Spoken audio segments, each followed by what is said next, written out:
By any measure, gold has become the benchmark by which we are judged. The gold standard, the gold medal, the golden rule. So it's only appropriate that we welcome the golden boy, Mike Kurtz, into the golden circle.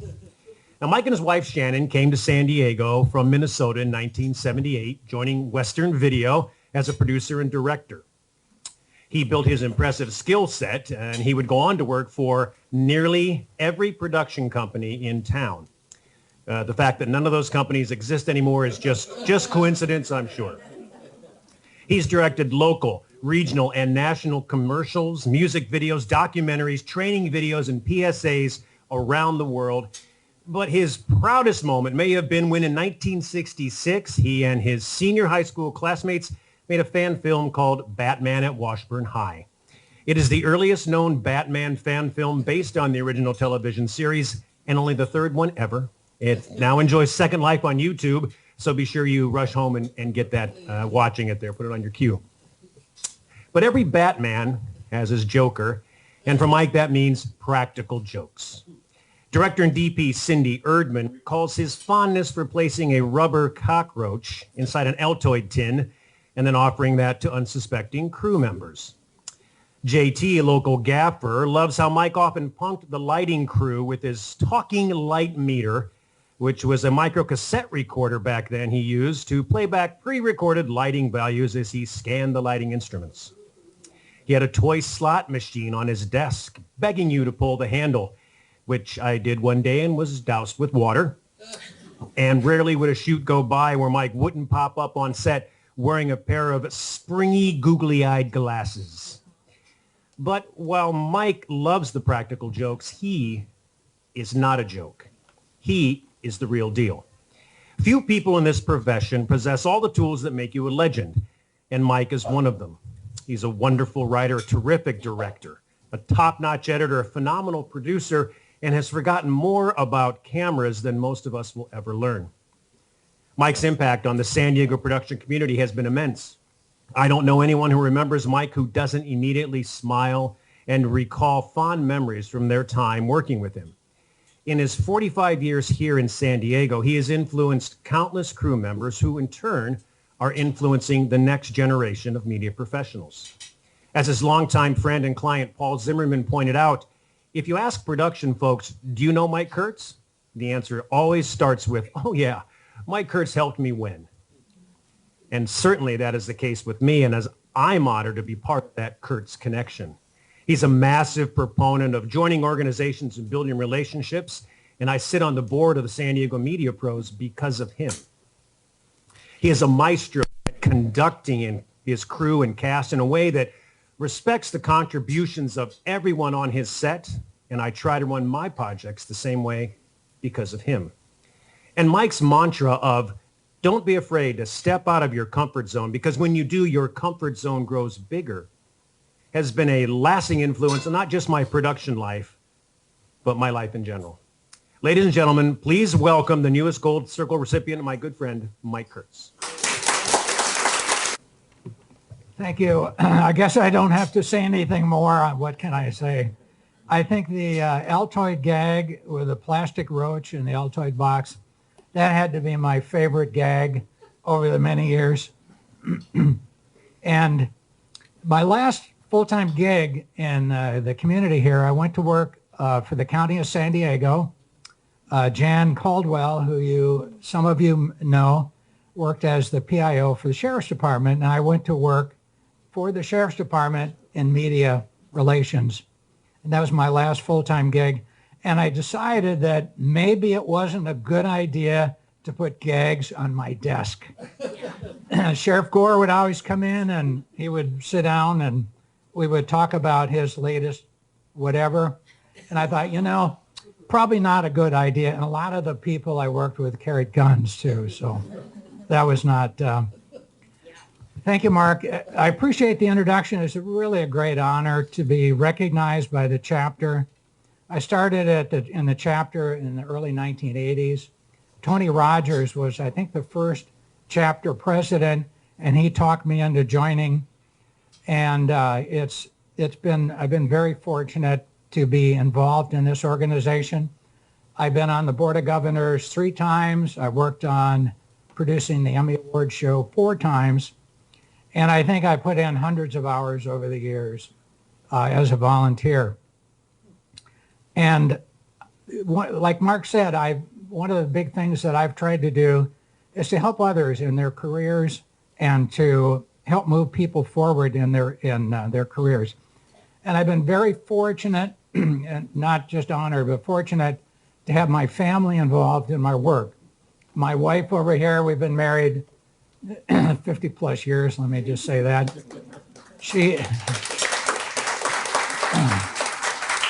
actually 53.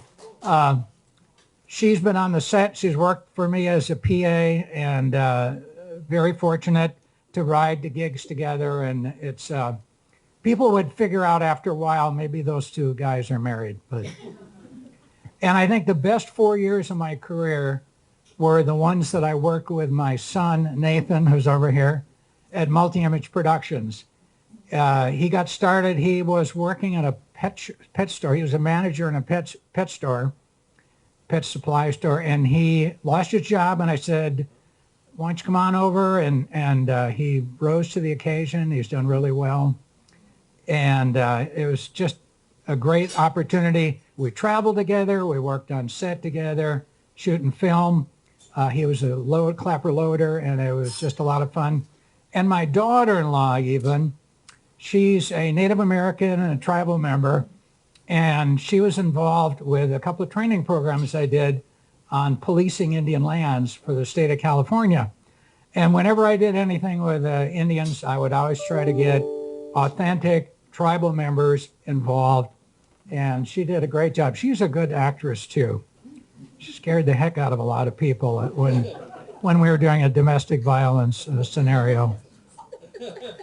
And, you know, getting ready for today, it was an interesting time to reflect back on my career. This has kind of forced me to lay in bed at night and go, oh gosh, I did this and I did that. And I really started my career back in the black and white days, black and white television, where they changed the lenses on the back of the cameras, and they were 2-man lift, they're big cameras. I went from black and white, shooting black and white film, black and white television, to today's digital age. Last month was hopefully my last paid gig, and I've retired, and I've canceled my website, and I'm just trying not to do any work anymore. And I did, as Mark said, I started my career back in Minnesota, and in the 60s, I have a degree from the University of Minnesota, and back in the 60s, I was very interested in broadcasting, and I went over to the local affiliate, WCCO TV, and I said, how do you get started? I'd like to get a job here. This is so cool. And they said, well, if your mother or your father works here, that's it. Or maybe an uncle, and you'd start in the mailroom, and that was it. That was the only thing that was done. We had 4 television stations, and they said, go over to the public television station, KTCA, and you can volunteer over there. So I did, and I started as the floor director, and worked my way up, shooting 16 millimeter film, traveling around doing projects. And after graduation from the university, I got my time over with in the Army. A lot of you probably remember back in the Vietnam era days, everybody had to serve. And I was in that oxymoron, military intelligence. So I was never in combat, just operated my pencil and my paper. When I got out of active duty in the service, I went to work for Minneapolis production company. And we used to have, can you imagine in Minnesota, we're going to shoot a lawnmower commercial in the winter? So we traveled to San Diego amongst other cities, and it's like, oh, wow, this is really, look at this. Oh my, this is quite nice. So we, several of us relocated here in the winter. And I think I've been very fortunate to have survived for 50 years in a very difficult profession, very difficult. This has not been an easy city to work in at some time. And it's been very fulfilling. My last gig, I'll just mention real briefly, was very unusual. I went to work for Jan at the Sheriff's Department, and working for law enforcement on the inside is really unique. Going in and out of jails, wearing a bulletproof vest, going on ride-alongs, going on warrant services. It was really pretty cool, and I had a lot of fun, and made a lot of friends. We get together now for luncheons, a bunch of us old retired guys and girls and ladies. And over the years, I've been very fortunate to work with a lot of very famous people, and made mention of Star Trek. I had the opportunity to meet and work with Gene Roddenberry, Leslie Nielsen, Gary Sinise, Bruce Jenner when he was Bruce, Bob Hope, Scott Adams. I even met Mikhail Gorbachev. So I got, time permitting here, I see I got a few minutes left. Okay. Couple of quick stories here. Working with Leslie Nielsen, great day on the set. Came into work, he was going to do a couple of stand-ups for a bank. Our goal that day was to make some television commercials. His goal that day was to entertain us. He has a little gadget that he squeezes that makes fart noises. And I walked into the lunchroom, and there he is going, making fart noises, and it was amazing. It was one of the most fun days. He entertained us all day. And my Gene Roddenberry story, am I getting a wind up? My Gene Roddenberry story, I did a project up at the Griffith Park Observatory. We had the big telescope as a set. And it was cool because he was a B-17 pilot during World War II, and he was talking about how when he worked for Pan Am, he would be a pilot on all these long overseas flights.